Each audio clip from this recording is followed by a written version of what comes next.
संबलपुर में मर्मन्तुद दुर्घटना बस सह ट्रक्र धक्का हो 30 जन यात्री आहत होती। बरगढ़ संबलपुर रास्तार चकुली ठारे घटी दुर्घटना। समस्त आहत को बुर्ला मेडिकल में भर्ती करा जायछि।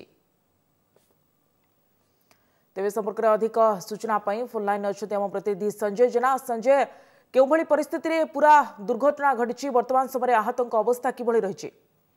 देखो सुप्रिया, गतकाली राति दुर्घटना घटला। बस टी एक घरोई बस बरगढ़ संबलपुर चलाचल करता। तेज गतकाली राति बस टी फेरुवा समय बरगढ़ संबलपुर रास्तार चकुली निकट में दुर्घटनाग्रस्त होता। आउ एक ट्रक सहित धक्का देता बस टी।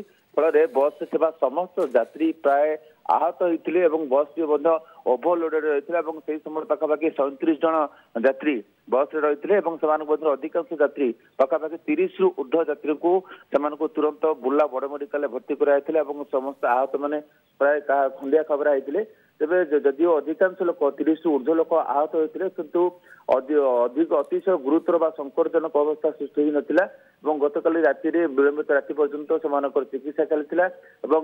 किसी यात्री को चिकित्सा पर फास्ट एड पर छाड़ दिया। आउ किसी यात्री को ऑब्जर्व कला विलंबित राति डिस्चार्ज कराया। तेज बर्तमान आउ अल्प किसी संख्यक यात्री रही जो चिकित्सा बर्तमान जारी रही। तेरे घटना कौन दुर्घटना कहार मृत्यु घटी ना जो मैंने बर्तमान रही स्वास्थ्य अवस्था उद्वेगजनक ना।